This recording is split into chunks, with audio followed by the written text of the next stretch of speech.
जय हिंद दोस्तों, कल हमने पढ़ा था क्या, यूक्विनॉक्स पढ़ा था, विषुव पढ़ा था। विषुव क्या होता है?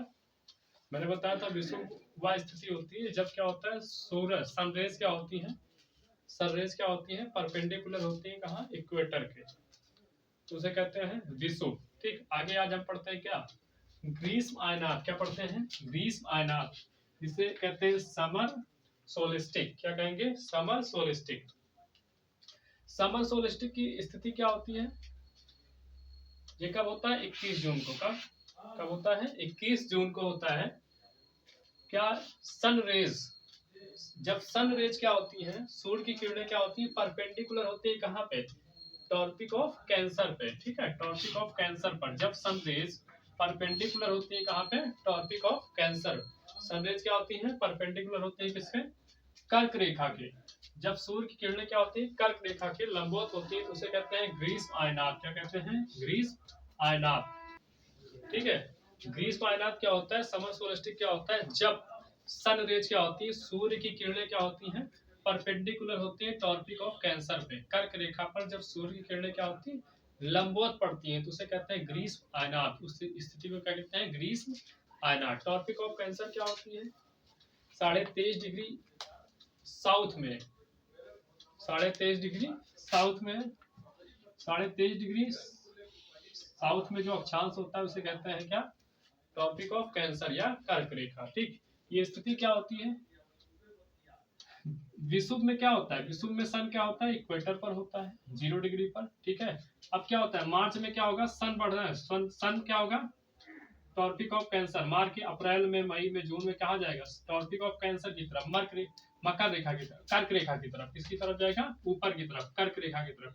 और ये कब पहुंच जाएगा कर्क रेखा पर? 21 जून को। 21 जून को क्या हो जाएगा, सन क्या होगा, कर्क रेखा पर क्या लंबवत चमकेगा। ठीक है, इसी स्थिति को क्या कहते हैं, इसी स्थिति कहते हैं ग्रीष्म आयनात। क्या कहते हैं? ग्रीष्म आयनात। ठीक, अब जून से क्या होगा, अब इसके आगे सन नहीं जाता है, तो अब जून में क्या होगा, जून के बाद क्या होगा, जून से अब सूर्य क्या होगा, इधर आना शुरू करेगा, किधर, इक्वेटर की तरफ। ठीक, तो मकर रेखा 23.5 डिग्री नॉर्थ में जो अक्षांश रेखा खींची गई है उसको क्या कहते हैं, मकर रेखा कहते हैं। ठीक, अब ये क्या है, ये नॉर्दर्न हेमिस्फीयर हो जाएगा, और ये क्या हो जाएगा, साउदर्न हेमिस्फीयर। उत्तरी गोलार्ध हो जाएगा, ये क्या हो जाएगा, दक्षिणी गोलार्ध। ठीक, अब आगे बात करते हैं क्या होगा, सन कहाँ है अभी, सूरज कहाँ है, सूर्य कहाँ है, सन क्या है, नॉर्दर्न हेमिस्फीयर में। कहाँ है अभी, ग्रीष्म आयनात की स्थिति में सूर्य कहाँ होता है, उत्तरी गोलार्ध में होता है। कहाँ पे? उत्तरी गोलार्ध में, नॉर्दर्न हेमिस्फीयर में होता है। ठीक, तो क्या होगा, तो नॉर्दर्न हेमिस्फीयर में होगा, तो नॉर्दर्न हेमिस्फीयर में क्या होगा, गर्मी होगी। नॉर्दर्न हेमिस्फीयर में क्या होगी, गर्मी होगी। ठीक, तो यहाँ पे लिखा है नॉर्दर्न हेमिस्फीयर में क्या होगी, समर होगा। क्या होगा? समर होगा। क्या? गर्मी होगी। ठीक, अब गर्मी होगी तो क्या होगा, दिन क्या होंगे, गर्मियों में सबको पता है दिन क्या होते हैं, दिन बड़े होते हैं। क्या होंगे, दिन की अवधि ज्यादा होगी, दिन की अवधि क्या होगी, ज्यादा होगी। और डे, नाइट, और नाइट क्या हो जाएगा, नाइट क्या होगी, नाइट की अवधि क्या हो जाएगी, छोटी। ठीक है, दिन मतलब दिन बड़े होंगे और रातें क्या होंगी, छोटी होंगी। ठीक है, आगे साउदर्न हेमिस्फीयर की बात करें तो अब सन क्या है, साउदर्न हेमिस्फीयर से क्या है, दूर है। क्या है? दूर है। तो क्या होगा, साउदर्न हेमिस्फीयर में क्या होगा, विंटर होगा, सर्दी होगी। क्या होगी, सर्दी होगी। तो सर्दी में क्या हो जाएगा, दिन क्या हो जाएंगे, छोटे होंगे। डे क्या होंगे, डे की अवधि, दिन की अवधि क्या होगी, कम होगी। और नाइट की अवधि क्या होगी, ज्यादा होगी। नाइट की अवधि क्या होगी, ज्यादा होगी।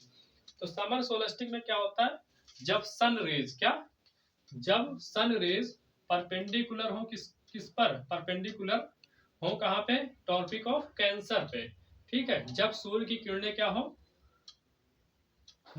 कर्क रेखा पर क्या लंबवत चमके, तो उसे कहते हैं ग्रीष्म आयनात। क्या कहते हैं, ग्रीष्म आयनात। ग्रीष्म आयनात की स्थिति में क्या होगा, साउदर्न हेमिस्फीयर में, किसमें, उत्तरी गोलार्ध में। कहां पे, साउदर्न हेमिस्फीयर में, उत्तरी गोलार्ध में क्या होगा, गर्मी ज्यादा होगी, समर होगा। गर्मी ज्यादा होगी तो गर्मी ज्यादा होगी, दिन की अवधि क्या होगी, ज्यादा होगी, और रात की अवधि क्या होगी, कम होगी। तो साउदर्न हेमिस्फीयर में होगा, तो नॉर्दर्न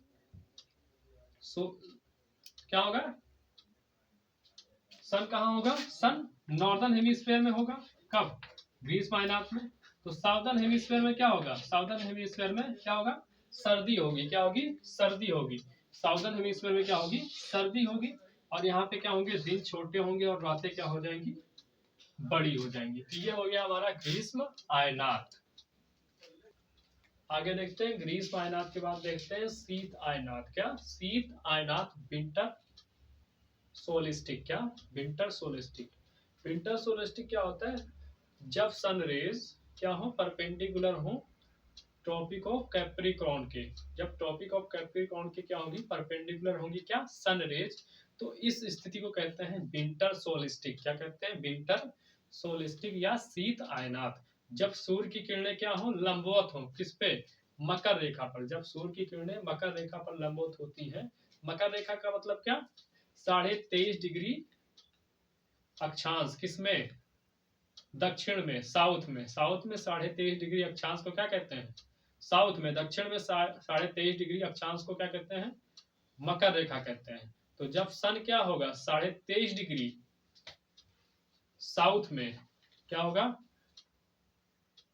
तो उसे क्या कहते हैं, मकर रेखा कहते हैं। तो ये हो जाएगा हमारा क्या, यहाँ पे लिखा हुआ है sun rays perpendicular on Tropic of Capricorn. ठीक, जब सन रेज क्या होती है, ट्रॉपिक ऑफ कैप्रिकॉर्न की क्या होती है, परपेंडिकुलर होती है, तो उसे कहते हैं विंटर सोलिस्टिक या शीत अयनात। जब सूर्य की किरणें मकर रेखा पर क्या हो, लंबवत। मकर रेखा किसे कहते हैं, 23.5 डिग्री साउथ में, 23.5 डिग्री अक्षांश, 23.5 डिग्री अक्षांश किसमें, साउथ में। तो साउथ में 23.5 डिग्री अक्षांश रेखा को क्या कहते हैं, साउथ में मतलब दक्षिण में 23.5 डिग्री अक्षांश को, किसको, दक्षिण में 23.5 डिग्री अक्षांश को क्या कहते हैं, मकर रेखा कहते हैं। साउथ में 23.5 डिग्री लैटिट्यूड को क्या कहते हैं, लैटिट्यूड को क्या कहते हैं, ट्रॉपिक ऑफ कैप्रिकॉर्न कहते हैं। तो यहाँ पे क्या है, हमने बताया क्या, पहले क्या होता है, विषुव। जब विषुव होता है इक्वेटर पे, तो परपेंडिकुलर कहाँ होता है, विषुव में क्या होता है, परपेंडिकुलर कहाँ होता है, सन इक्वेटर पर होता है। ठीक, उसके बाद आया क्या, ग्रीष्म अयनात। ग्रीष्म अयनात में क्या होता है, सन ट्रॉपिक ऑफ, ठीक है। अब जून से क्या करेगा, जून में क्या होगा, जून में सन क्या होगा, सन रेज कहाँ परपेंडिकुलर होंगी, कहाँ पे, कर्क रेखा पर। ठीक, अब सितंबर में फिर कहाँ आ जाएगा, सितंबर में आ जाएगा सन कहाँ पे, जून से चलेगा, फिर सितंबर में क्या होगा, सितंबर में आ जाएगा फिर कहाँ, इक्वेटर पर, विषुवत रेखा पर। ठीक, अब सितंबर से क्या आएगा, सन क्या होगा, नीचे होगा, नीचे। तो 22 दिसंबर को क्या होगा, 22 दिसंबर को सन क्या होगा, सन रेज क्या होगी, परपेंडिकुलर होंगी। कब, 22 दिसंबर को सन रेज परपेंडिकुलर होंगी कहाँ पे, मकर रेखा पर। कहाँ पे होंगी, मकर रेखा। और इसी स्थिति को क्या कहते हैं, इसी स्थिति को कहते हैं विंटर सोलिस्टिक। क्या कहते हैं, विंटर सोलिस्टिक। ठीक, और हमको क्या पता है, हमको पता है कि ये क्या है, नॉर्दर्न हेमिस्फीयर उत्तरी गोलार्ध, और ये क्या है, साउदर्न हेमिस्फीयर दक्षिणी गोलार्ध। ठीक, अब क्या होगा, ठीक, अब सन क्या है, अब देख रहे हैं तो सन कहाँ पे है, साउदर्न हेमिस्फीयर में। कहाँ है, दक्षिणी गोलार्ध में है सन। तो दक्षिणी गोलार्ध में क्या होगा, समर होगा, गर्मी होगी। और उत्तरी गोलार्ध में, नॉर्दर्न हेमिस्फीयर में क्या होगा, ठंडी होगी, मतलब सर्दी होगी, विंटर होगा। ठीक, तो यहाँ पे वही चीज लिखी है, नॉर्दर्न हेमिस्फीयर में क्या होगा, विंटर होगा, क्या होगा, शीत ऋतु होगी, क्या होगी, सर्दी होगी। तो सर्दी होगी तो यहाँ पे दिन की अवधि क्या होगी, छोटी होगी, और नाइट की अवधि क्या होगी, बड़ी होगी। मतलब दिन छोटे होंगे और नाइट क्या होगी, बड़ी होगी। ठीक, लंबी होगी। और साउदर्न हेमिस्फीयर की बात करें तो यहाँ पे क्या होगा, समर होगा, क्योंकि साउदर्न हेमिस्फीयर में ही क्या है, सन। ठीक, तो यहाँ पे सन क्या है, साउदर्न हेमिस्फीयर में है, दक्षिणी गोलार्ध में है। तो यहाँ पे दिन की अवधि क्या होगी, दिन की अवधि क्या होगी, ज्यादा होगी, और रात की अवधि क्या होगी, कम होगी। मतलब दिन छोटे होंगे, रातें क्या हो जाएंगी, लंबी होगी। तो ये हो गया विंटर सोलिस्टिक। आगे देखते हैं एपीहीलियन और अपसौर। एपीहीलियन, अपसौर और पेरीहीलियन उपसौर क्या होता है। ठीक, सबसे पहले देखते हैं पेरीहीलियन। क्या, पेरीहीलियन, जिसे क्या कहते हैं, उपसौर। ठीक, क्या होता है, उपसौर की स्थिति तब बनती है, पेरीहीलियन तब होता है जब सन के सबसे पास क्या हो, नियरेस्ट, जब सन के नियरेस्ट क्या आ जाए, अर्थ, जब पृथ्वी सूरज के सबसे नजदीक आ जाए, सबसे पास आ जाए, नियरेस्ट हो जाए, तो उसे कहते हैं क्या, पेरीहेलियन। ठीक है, जब अर्थ सन के नियरेस्ट हो, क्या हो, नजदीक हो, तो इस स्थिति को क्या कहते हैं, पेरीहेलियन या उपसौर कहते हैं। क्या कहते हैं, उपसौर। इस टाइम क्या होगा, अर्थ क्या है, सन के पास में है, तो क्या होगा, अर्थ पर क्या होगा, सनलाइट क्या होगी, ज्यादा होगी। ठीक है, सिंपल सा, जब अर्थ क्या है, सन के पास में है, नजदीक है, नियरेस्ट है, तो उस पर क्या होगी, सनलाइट ज्यादा होगी। ठीक है, सूर्य का प्रकाश क्या होगा, ज्यादा पड़ेगा। और ये स्थिति कब होती है, 3 जनवरी को। कब होती है, 3 जनवरी को। आगे देखते हैं एपीहीलियन उपसौर। क्या, एपीहीलियन उपसौर। उपसौर की बात करें तो क्या होता है, जब यह स्थिति तब होती है जब सन और अर्थ में क्या हो, डिस्टेंस ज्यादा हो, क्या हो, मैक्सिमम डिस्टेंस हो। ठीक है, ज्यादा दूरी हो, मतलब जब अर्थ सन से क्या हो, मैक्सिमम डिस्टेंस पर हो। जब अर्थ सन से मैक्सिमम डिस्टेंस पर हो, तो उस स्थिति को कहते हैं एपीहीलियन या अपसौर कहते हैं। ठीक, यहाँ पे क्या होगा, अब क्या है, अर्थ दूर है सन से, तो क्या होगा, सनलाइट कम पड़ेगी, तो अर्थ पर क्या होगा, सनलाइट क्या हो जाएगी, कम हो जाएगी। अर्थ पर सनलाइट क्या होगी, कम हो जाएगी। यह स्थिति कब होती है, 4 जुलाई को। कब होती है, 4 जुलाई को। आगे याद रखना कि अमाउंट ऑफ विंटर, क्या, ठंडी मतलब शीत की मात्रा, amount of winter and summer in southern hemisphere is more than northern hemisphere. ठीक है, ये जो दक्षिणी गोलार्ध है, इसमें क्या होता है, सर्दी और गर्मी ज्यादा पड़ती है। ठीक है, किसकी अपेक्षा, उत्तरी गोलार्ध की अपेक्षा दक्षिणी गोलार्ध में ठंडी और सर्दी क्या होती है, ज्यादा पड़ती है। आगे देखते हैं, पूरा डायग्राम एक बार समझ लेते हैं। ये क्या है, बीच में सन है। ठीक, सन, ये हमारी अर्थ हो गई, ये क्या है, अर्थ है। ठीक, ये अर्थ हो गई। यहाँ पे क्या है, ये 0 डिग्री क्या हो जाएगी, इक्वेटर, 0 डिग्री अक्षांश रेखा, और ये 23.5 डिग्री अक्षांश रेखा साउथ में। अब क्या होता है, पेरीहीलियन में क्या होता है, 3 जनवरी को क्या होती है, मकर रेखा पर, किस पे, मकर रेखा पर सूर्य की किरणें क्या होती हैं, लंबवत पड़ती है। ये कब होता है, 22 दिसंबर को। कब होता है, 22 दिसंबर को।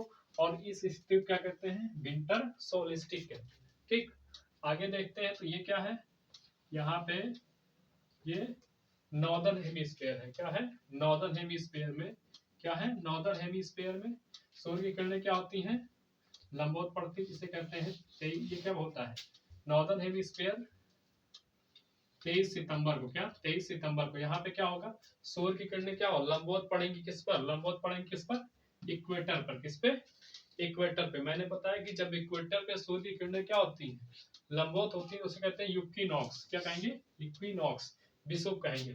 23 सितंबर को सूर्य की किरणें कहाँ पड़ेंगी, इक्वेटर पर क्या होगी, परपेंडिकुलर होगी, तो इसे कहेंगे एनुअल इक्विनॉक्स। ठीक, आगे देखते हैं, इधर क्या हो जाएगा, 21 मार्च। क्या, 21 मार्च को सूर्य की किरणें क्या होती है, लंबवत पड़ती हैं।